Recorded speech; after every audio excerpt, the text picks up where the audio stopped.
नमस्कार दोस्तों, स्वागत है आपका एक बार फिर आपके अपने आध्यात्मिक और ज्योतिष से जुड़े YouTube चैनल पर। आज हम बात करेंगे उन अद्भुत और रहस्यमयी घटनाओं की जो आकाश में घटती हैं, जहां देवी शक्तियां प्रकट होती हैं, दिव्य संकेत मिलते हैं और ब्रह्मांड खुद कोई गुप्त संदेश देता है। क्या आपने कभी देखा है आकाश में एक चमकती हुई आकृति जो देवी का रूप लगती हो? क्या आपने अनुभव किया है कि कभी-कभी पूर्णिमा की रात कुछ विशेष सी लगती है? इन सभी घटनाओं के पीछे छुपे हैं अनेक आध्यात्मिक रहस्य और ब्रह्मांडीय शक्तियां। तो चलिए शुरू करते हैं एक दिव्य यात्रा आकाश में देवी शक्तियों की लीलाओं और घटनाओं की ओर।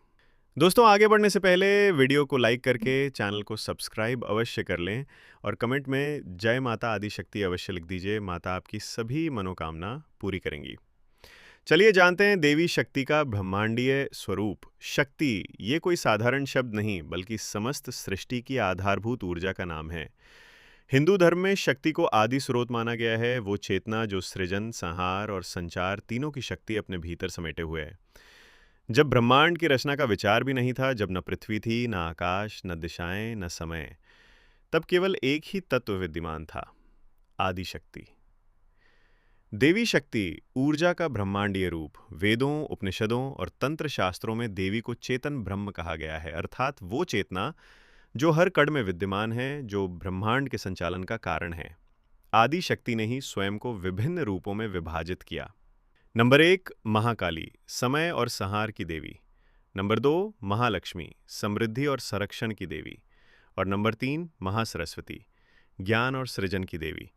इन तीनों रूपों को मिलाकर बना त्रिदेवी स्वरूप, जो त्रिगुणों सत्व रज तम की अधिष्ठात्री है। लेकिन यह शक्ति केवल पृथ्वी पर नहीं है, वो आकाश मंडल में भी व्याप्त है, सूर्य, चंद्रमा, नक्षत्र, ग्रह और आकाश गंगाओं तक। तो चलिए दोस्तों, समझते हैं देवी का रूप नक्षत्रों में। भारत की ज्योतिषीय परंपरा कहती है कि ब्रह्मांड में हर नक्षत्र, हर ग्रह किसी देवता या देवी के प्रभाव में होता है। इनमें कई नक्षत्रों को सीधे देवी से जोड़ा गया है। कृत्तिका नक्षत्र, इसे दुर्गा का तेजस्वी रूप माना गया है, जो अग्नि तत्व से जुड़ा है।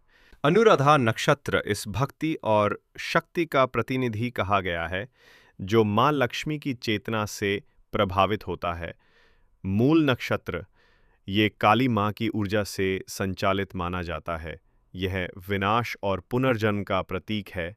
नवरात्रियों के दौरान जब चंद्रमा विशेष नक्षत्रों में होता है, तो साधकों को ध्यान करते हुए देवी की रूपरेखा आकाश में दिखाई देने लगती है, कभी त्रिशूल के रूप में, कभी सिंह पर सवार स्त्री के रूप में और कभी दिव्य ज्योति के रूप में।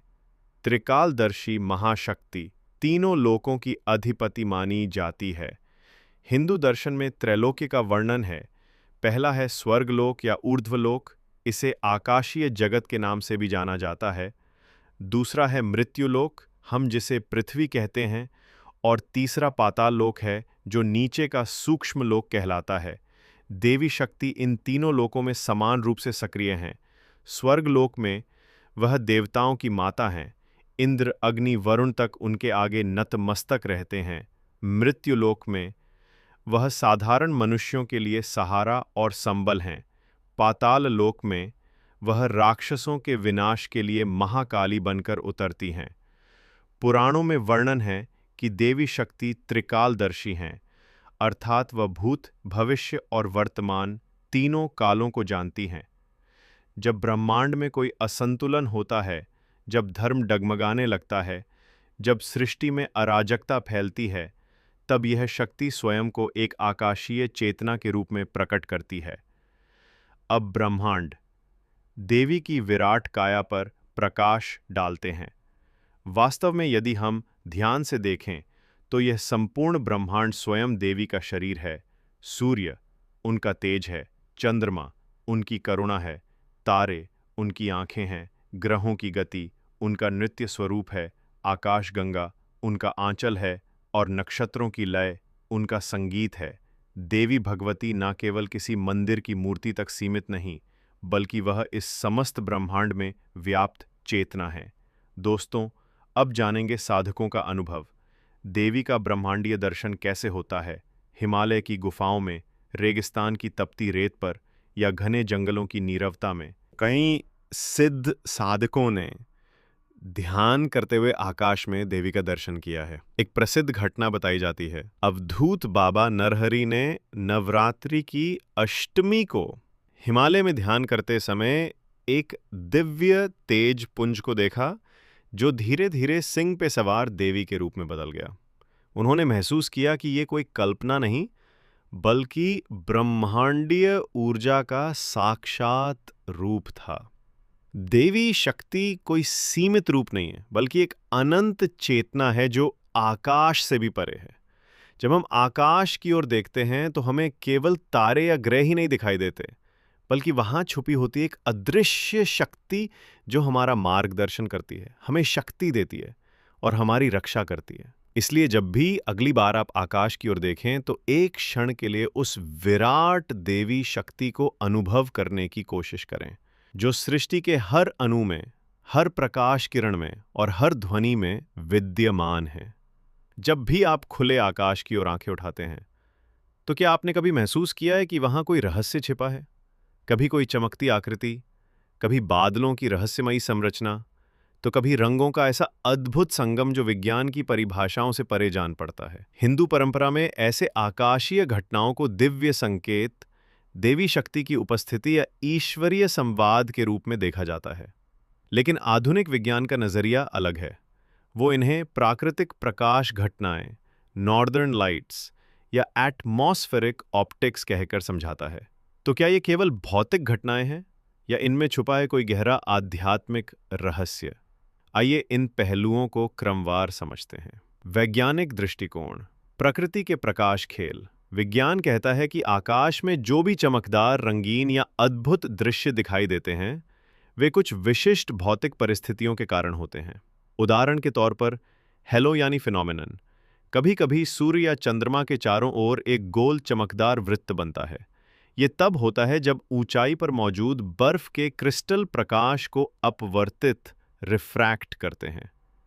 उत्तरी ध्रुवीय क्षेत्रों में जब सूर्य से आई सौर ऊर्जा पृथ्वी के मैग्नेटिक फील्ड से टकराती है तो आकाश में नीले, हरे, बैंगनी रंगों की लहरें उत्पन्न होती हैं। सूर्यास्त, सूर्योदय की लालिमा ये वातावरण में मौजूद धूल, नमी और प्रकाश के अपवर्तन का परिणाम होता है।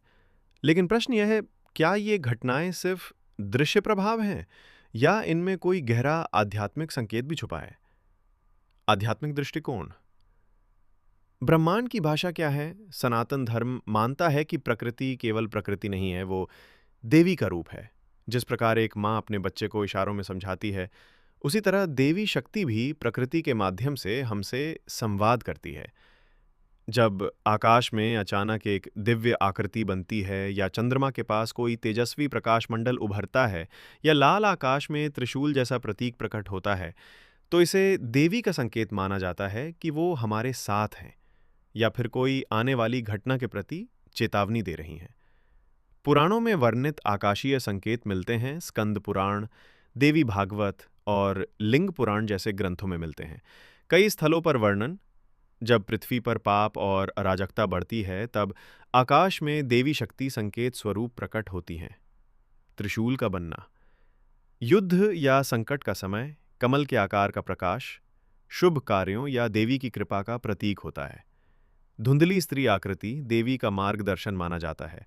आधुनिक घटनाएं, जब विज्ञान भी चकित रह गया ऐसी आधुनिक घटनाओं को देखकर जो आपको बताना जरूरी है।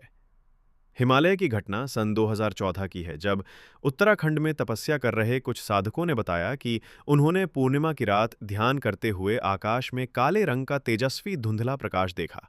वो धीरे धीरे महाकाली के स्वरूप जैसा बनता गया। उस दिन आसमान न पूर्ण चांद वाला था, न ही किसी प्रकार की रोशनी थी। फिर भी साधकों ने एक जैसी अनुभूति की, देवी के दर्शन। उसके बाद बिहार की घटना 2017 में घटित हुई। एक गांव में शाम के समय आकाश में बादलों ने त्रिशूल जैसी आकृति बनाई। स्थानीय लोगों ने इसे देवी दुर्गा का आशीर्वाद माना। कुछ ने मोबाइल में तस्वीरें खींची जो वायरल भी फिर हुईं। उसके बाद गुजरात की घटना 2021 में चंद्र ग्रहण की रात कई लोगों ने देखा कि चंद्र ग्रहण के दौरान चांद के चारों ओर सुनहरी आभा और उसके बीच कमल की आकृति बनी थी। स्थानीय साधकों ने इसे माँ लक्ष्मी का संकेत माना और उस रात विशेष पूजा की गई। दोस्तों, ऐसा भी माना जाता है कि पूर्णिमा और चंद्र ग्रहण देवी के जागरण का समय होता है। सनातन परंपरा के अनुसार पूर्णिमा की रातें देवी के ध्यान के लिए श्रेष्ठ होती हैं, क्योंकि उस रात चंद्रमा पूर्ण ऊर्जा देता है और देवी शक्ति की तरंगें आकाश में तीव्र हो जाती हैं। चंद्र ग्रहण के समय जब सूर्य, पृथ्वी और चंद्रमा एक सीधी रेखा में आ जाते हैं, तो ये देवी के गुप्त जागरण काल के रूप में जाना जाता है। इस दौरान कई साधक आकाश की ओर ध्यान करते हैं और कहते हैं, उस समय ऐसा लगा जैसे आकाश में एक स्त्री आकृति अपने हाथों में कमल और त्रिशूल लिए हमें देख रही हो, जैसे कोई दिव्य दृष्टि हमारी परीक्षा ले रही हो। क्या आपको लगता है ये केवल संयोग है? आम लोग कह सकते हैं कि ये संयोग है, लेकिन जब एक ही अनुभव अनेक लोग अलग-अलग स्थानों पे करते हैं, तो वो केवल संयोग नहीं, बल्कि संदेश बन जाता है। देवी का ये संवाद इस विशाल आकाश के माध्यम से हमें ये याद दिलाता है कि तुम अकेले नहीं हो, ब्रह्मांड तुम्हारे साथ है। जब भी आकाश में कोई असामान्य प्रकाश दिखे, कोई आकृति बने या कोई ऊर्जा महसूस हो, तो उसे केवल एक विज्ञान की घटना न माने, बल्कि थोड़ी देर ठहर कर मन की आंखों से देखें। शायद वहाँ कोई शक्ति आपको देख रही है, शायद वो आपको जगाने आई है, शायद वो देवी शक्ति स्वयं आकाश के जरिए आपसे संवाद कर रही है। दोस्तों, वीडियो पसंद आया हो तो हमारा मनोबल बढ़ाने के लिए वीडियो को लाइक करके चैनल को सब्सक्राइब करना ना भूलें और कमेंट बॉक्स में जय माता आदि शक्ति अवश्य लिख दीजिए।